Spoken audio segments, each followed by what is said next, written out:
Welcome to another episode of the Headlight Restoration Pro, where I'll be showing you the difference in removing 2K clear versus a regular headlight coating and turning it into something like this. Damn, son. Perfection. Beautiful. Stay tuned.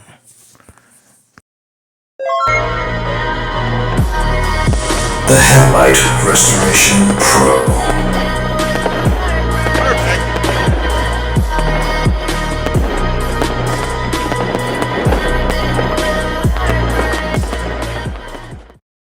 Let's get down to business. In this episode, I'll be showing you the difference in removing a 2K clear product versus a meant for headlight product off of the same vehicle, same headlights, but different vehicles. Same year, same car, same headlights, just a different vehicle.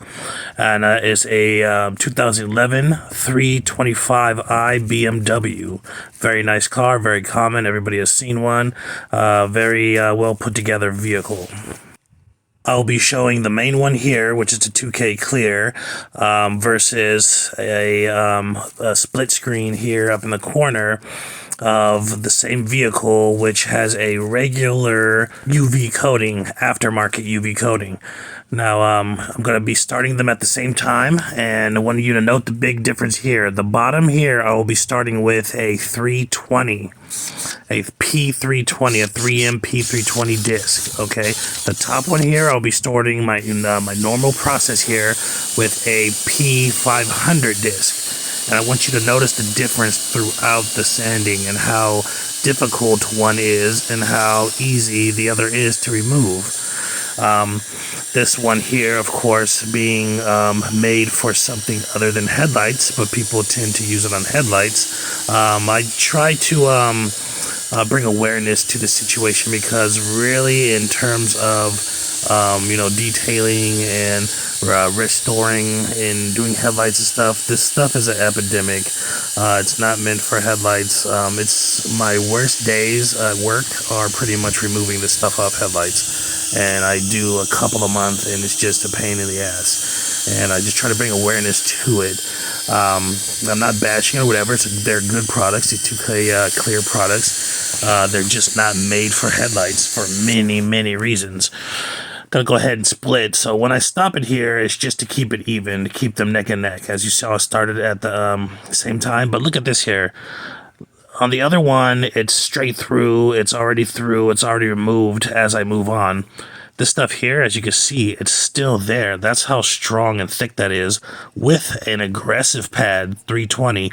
I only use one pad that's more heavy, and I'm not using it on this just because what's underneath it on these lights are a little bit, the texture of these lights are medium hard, and anything medium or soft hard is going to leave a lot of scratches. If it's not a hard headlight like a Mercedes-Benz, you shouldn't ever go to a 220. Be very careful because you're going to be doing a lot of scratch repair, and sometimes it's really hard to get out. So I'd rather use multiple 320s to get this done than use the other stuff. And also I'm trying to stop a little short and let it finish out with the P500. So I want to get most of it off though on this light. But as you see there on the top here, I'm considerably further ahead on this light. And when you see the top part there as me moving on, it's completely gone. With this 320, it grinds so hard and it's a little bit more durable than the P500s and other ones. You have to feather your location. You can't just grind down on one location because it'll burn or, start grinding too hard on one location. You have to kind of feather the location or keep your sandpaper and your drill moving over a broader section, and focus on multiple passes instead of just having the drill sit still because it builds up too much heat and too much friction and starts causing problems or whatnot. But as you can see, when I'm doing this, you can see here that there's still a considerable amount of this material there. That's that dingy brown yellowness. There's still quite a bit there. As you see on the top here, I'm damn near finished with the first stage of the P500, and that's all of the clear coat removed. All right. So already that is a huge difference. And this is part of the unpleasurable part of doing a 2K clear light behind somebody. Also, it's part of one of the biggest dangers, because if you're not skilled enough, which even if you are skilled like myself, it makes the danger more present of you damaging the headlight from excessive grinding and excessive, or surrounding the headlight, or the area surrounding the headlight, makes it more susceptible to damage of constant grinding. The longer you stay in there messing with the light, the probability of damage or other things persist. Now I'm starting here, as you see, with a brand new 320. So this is the second 320, and I just took down everything off this first light with the P500, and doing a little bit more with a second P500 here on the top one. But as you can see, the whole light is pretty much done. Finishing up this P500 stage with this top light.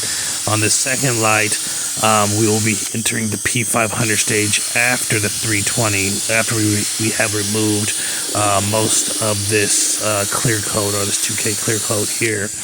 As you can see, the difference in color. Look how dingy yellow and thick this stuff is on the bottom, and look at the color of the degraded stuff up top. Even with most of it removed, or even at the beginning, you could tell there's something going on there. There's a big difference why one looks so cruddy and the other one didn't look so cruddy, even though they were both degraded and damaged in time for a removal and a headlight restoration. I'm going to show you a little close-up here of this area here that hasn't been touched yet much. But as you see, that cracking of it, that's really bad, because the stuff bonds so hard that these cracking here can actually lead into permanent damage and cracking of the headlight. Whether it's spider, or whether it's halfway through or whatever, but it's permanent sometimes. So he caught it at a good time. This light, I estimate, was done with this substance probably about 5 years ago, and the light on top probably a little bit over 3 or 4. It will last longer, but that's not necessarily good, as I explained in some other videos. It'll last longer, but it'll be pretty much useless. It's a clear substance sitting on a light that is not giving you any indicators of that it is bad. So what happens is, okay, you have this stuff lasting long, but underneath the headlight, weird stuff starts going on, and it starts, messing up the headlight in different ways. But we're not going into that too much. We just want to show you how long this takes. This is number 3 of the P320, the 3M P320s, the best of the best sandpaper that you can use, and this is how difficult this is removing. And as you see up top of the other one, it's just going away, it's just leaving away. It's not even giving any resistance or nothing, with a far lesser disc. But like I said, I'm trying to be fair with it, and I am stopping the picture here, the split screen. Whenever one of them stop, I stop it so it can run neck and neck, so you can truly see exactly how painstaking and time staking it is. And as a professional headlight restorer, you don't want to deal with that. And especially, if you're having to do your own product when it comes back, and you're doing all this, your return customers are coming back for you to do all this, you're going to be miserable. And as a standpoint, as we're working behind somebody else's product, I have to charge, or the person who is bringing their vehicle in with this madness on it is going to have to be charged a significant amount more to get their headlight restoration, just because the time and the effort and all the drama. Look at all this stuff on the end of this pad. It's just nasty stuff. Alright, and as I said, that these lights are like a medium hard light. So what I like to do on the texture of these lights, which is it's not the hardest, but it's like pretty hard. It's harder than a regular vehicle that you would do. So on these lights, I like to do a hand sand sometimes, that you see up there on the top, with the P500 as well, just to make sure that you're knocking out all of those swirls, residual swirling from the drill or whatnot. Okay, just ran out of power on my last battery. I have about 7 batteries and 2 of these drills. But yeah, it's looking like I'm running out of power here, so had to switch up to my backups, which are, I have 2 of these Black & Decker drills, is the 2 that I started with years ago. And they still work perfectly fine, and they get the job done. They're not bad tools at all. Just wanted to switch up to something a little bit more universal with other things. But yeah, this is actually the drill that I did my first headlight restoration with, and now is kind of semi-retired. It comes out maybe once a year, and it is my backup. It's one of my backup. I always ride with backups. Who knows when you're in the middle of a job and you got 4 more to do in the day, and you drop your drill and doesn't work, or it just fizzes out because its time is done because you've been using it for years. So I have 2 of these in the trunk and another Ryobi in the trunk, equipped with each of them has at least 4 batteries apiece. So even though I'm out of my Ryobi batteries, which is very rare, I just had a extremely long day, and these 2K clear lights, they eat up a lot of energy. The amount of energy I use just to get to where I am on this light should have been able to do 2 cars, literally. That was a full battery when I started this light. Usually, a full battery on one of those Ryobis, the battery that I had on there, lasts me for 2 cars. That's 4 sets of lights, or 4 lights, 2 sets of lights, 2 cars. But just half of that light drained the whole battery, just because it's using a lot of power just to, grind and no stopping.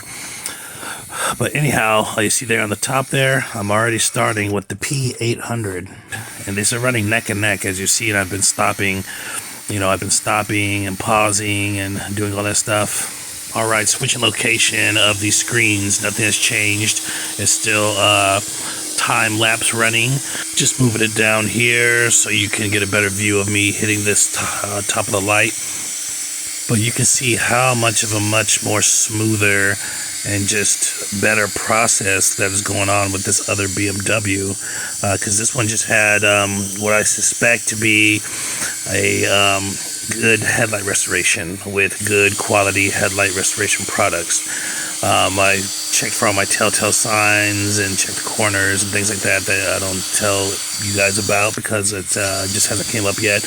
But I do my inspections or whatever, and I found to believe that it was restored before. Also, with the time frame of the vehicle, it's rare that a vehicle can be 2011. It can be 12 years old without getting a headlight restoration. It's very rare, especially in California.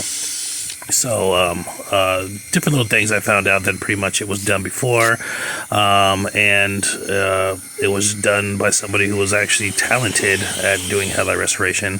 I could tell if somebody is good at doing headlight restoration once I get into it, once I deem what materials they're using, and I deem how clean cut it is, and just the applications and things like that.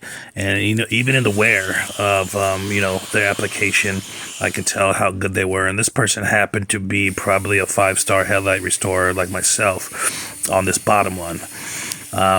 He used actual headlight material. And the thing about using headlight restoration materials, and expressly headlight restoration spray coat or headlight restoration coating, is it's designed to be removed, okay? Meaning that the scientists in the lab know that this is not a forever thing. So the more permanent you try to make something, the worse it's going to make your light. The worse it's going to be for your light in the long run. And when it comes time to take it off, it's a nightmare. Like, imagine if they made, let's say, tires where you can't take them off. You know what a nightmare that would be if it's so difficult to take a tire off. When you get a flat, when it runs its course and there's no more tread left, you got to remove them. Then what? There's no way to make a permanent tire. There's no way to make a permanent sealant for a headlight. Looks like starting on the P3000 there at the bottom screen there, the properly done headlight, shall I say, and on the 2K clear sealed headlight, I believe this is either the third or fourth 320 that is being used on here. But like I said, my hat's off to the guy who did the one that the 3000 is being used on right now. That gentleman did a stand-up headlight restoration job. The guy that did the one on top here, or the main screen, yeah, you need to go back to school or go back to whatever you learned how to do this from. It's just, you can do the best job you can, but if you put the wrong stuff on here, the sealants or whatever, it's just bad. I mean, it might be good for now, it might be good for a minute, it might be good for a year, but like when it comes down to it, it's not worth it to gain an extra year of adherency or clear coat or whatever. It's just not worth it. So now that I deem that all this clear coat has been removed from this headlight here on the bottom, we're just going to keep this one running. There's no need to keep pausing it because the clear coat has been gone quite some time ago. And as I'm saying here, I believe this is P500, and I believe it took about 4 to 5 P320s to remove all of this substance from here. And keep in mind, I didn't remove 100% of it. There's still a fine layer of it all the way across the headlight. Why you see it is still yellow, and you'll see it clear up here shortly. But like I said, I stopped short because if I hit, it's a tricky game with this. A lot of people, it's just something that comes to you. You're not gonna, pick this up from watching a video. You're not going to just pick this up on your third headlight. You're gonna have to experience this a lot to kind of know what to do. I can bridge that gap, but you got to have the hands-on experience. So basically, the theory of this is that this substance is so hard that if you're using a really abrasive pad to break through it, you kind of got to stop short, because if you don't stop short and you try to go all the way through to the softer flesh of the headlight or the polycarbonate, the polycarbonate surface, you're gonna go from super duper hard to something that's considerably soft to this clear coat. So you're going to be biting into it, digging into it, scarring it up, scratching it up really bad. So what I do is I stop a little bit short, so there's just a little fine layer on it. That's why it looks so yellow and dingy. And then I start going with the less abrasive pads like the P500.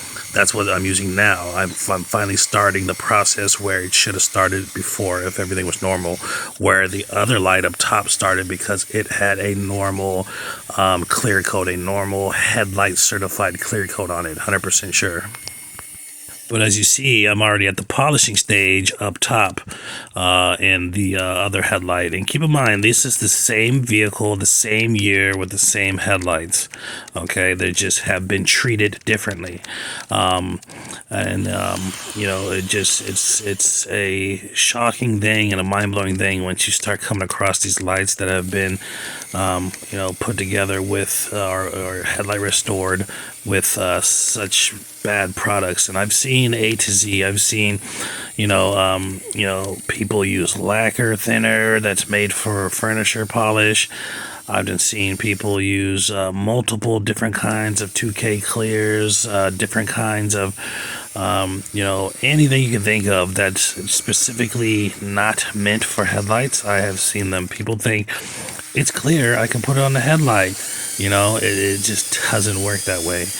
People put on, clear coat from, for doing pottery and different stuff like that, like on the headlights. And it's just because it's a clear substance doesn't mean you can put it on headlights. Technically you can do it. You can do anything you want, but it's not correct, and it's going to mess up the headlights, and it's not going to give your It's not going to give your vehicle justice in by way of looking and functioning, primarily functioning. Look is one thing, but you got to have the headlights functioning because, that's a safety protocol. It's a safety thing. You got to have them working your best.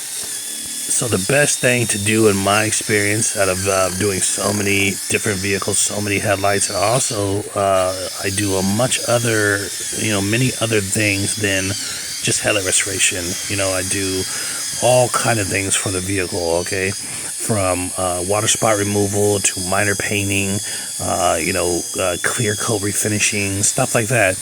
And it's just not worth putting something on it that's not made for the job. And as you see here on the P800 step here, smoothing it out. When you have to put on this much work to get, the clear coat off or to get all the damage off, when you're using these heavy grits like 320 or 220 or whatever, you want to really pay focus on your final steps or whatnot. You want to really smooth things out. Starting here with the P3000, and have you noticed something I should be doing that I didn't do? Probably from frustration from dealing with this light. But there's a step I should have done, and I kind of catch myself here, right here, yeah.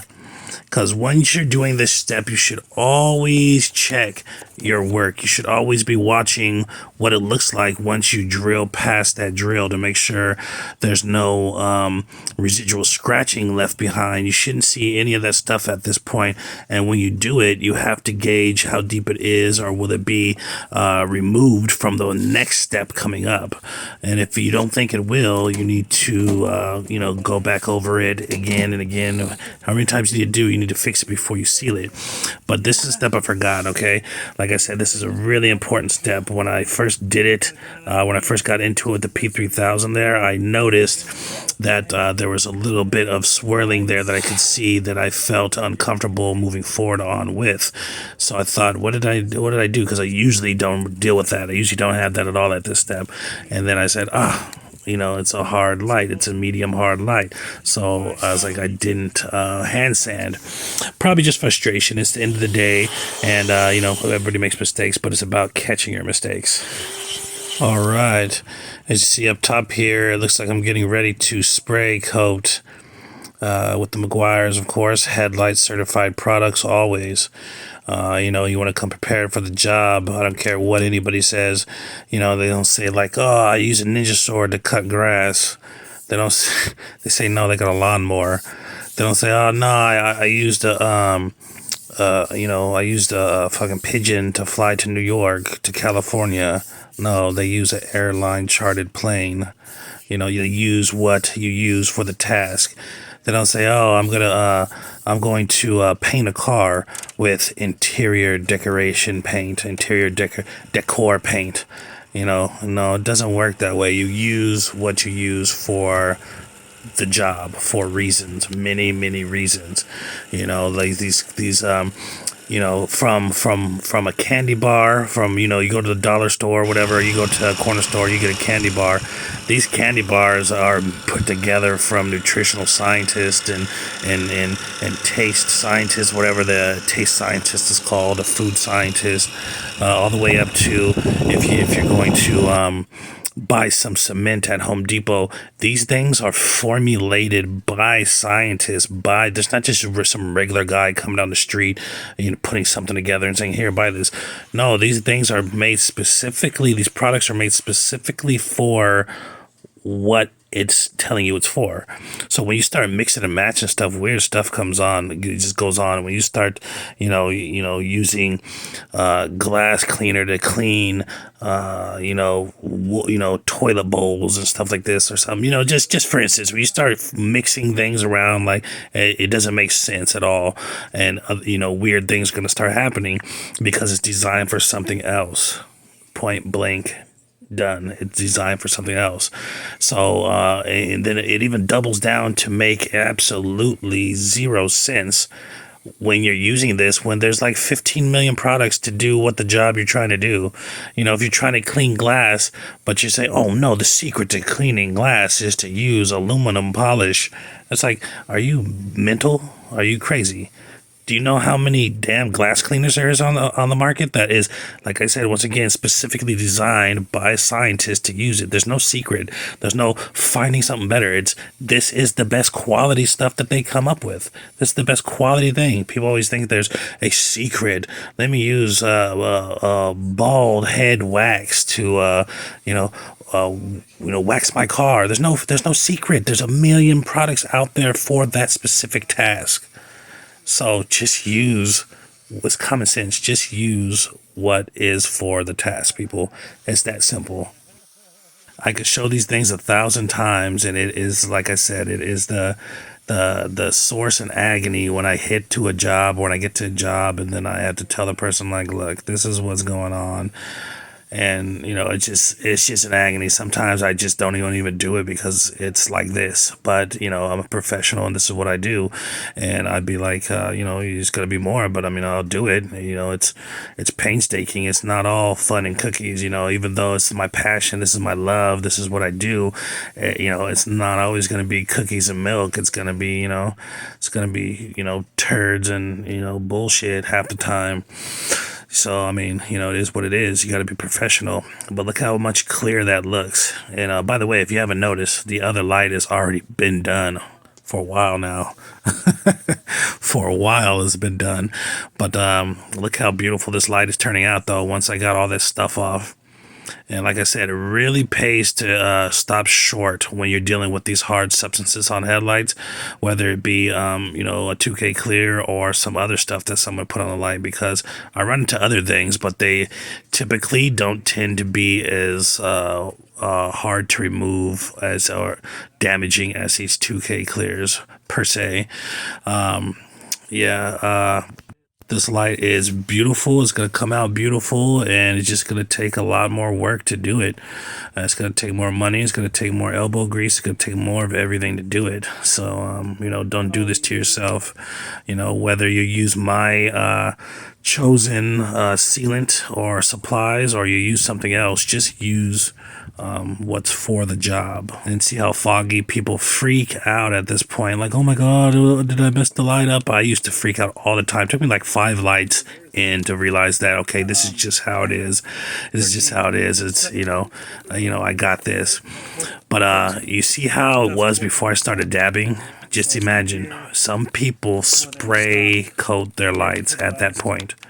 What do you think what do you think is the output of that? What do you think happens? What's the downfall of that? Yeah, there's got to be one, right? When I spray my lights, they are already crystal clear with crystal clear stuff going on in it. So when you spray a chalky, foggy light with crystal clear stuff going on in it that makes it crystal clear, what do you think happens? Common sense. Most people have common sense. Yes, your headlight will not function correctly. It will function correctly, but it will not function to its maximal performance. You'll probably lose about 30 yards of light expenditure. Believe it or not, it's that crazy. You're losing somehow. Whether it's 5 yards to 30 yards, you're losing some kind of projection of the headlight. And this is why this step is so important. That's why this step is so very important. And a lot of people don't realize that or know that at all. Not only does it enhance clarity, which is kind of, in my opinion, just a side effect, but it enhances the light expenditure of the headlight. Think about it. Super clear like this, with a clear substance on top of it, with light passing through it. And then think about foggy, like before I started polishing the light, foggy with a clear substance that made it clear with light passing through it. Aha, exactly. Polishing step is a must. I don't care if you use your drill with a polishing pad, or your hand somehow polishing it with a a microfiber towel or something, it's got to be done. It's a very crucial point in light functioning. Anybody can do anything. I could throw some orange juice on this light and it would look much clearer, better than it was, but it's not going to function the most. You got to know about what you're doing, and you got to, you got to go with what makes it more functional. You got to go with its primary function, which is lighting, which is lighting the road. So you want to go with that first and foremost. You can, flex and, oh, it's so clear, this and that. But if it's not functioning the most, which is the number one thing, which also my headlights are the most clear I've ever seen. Also the most consistently clear, which means that I don't have really misses. I don't really have a range. I have, a setting pretty much, or a level. It doesn't really drop or, anything. It's always top notch. It's always top notch. That's one of my favorite sayings, is top notch, because my work resembles top notch. It doesn't go down. Like, I don't have a light that looks so great and then I have another one that looks okay. No, all my shit looks great. And when you're talking about, 100 or 200 lights or whatever, that's a big accomplishment. That's a big, even more hundreds or whatever, hundreds and 100,000, lights. That's a big thing to say that you're that consistent, that it always comes out that way. And I say that to say that you can use this method. I'm not hiding what I'm doing. I'm showing you 100% what products I'm using. I'm showing you 100% what techniques I'm using.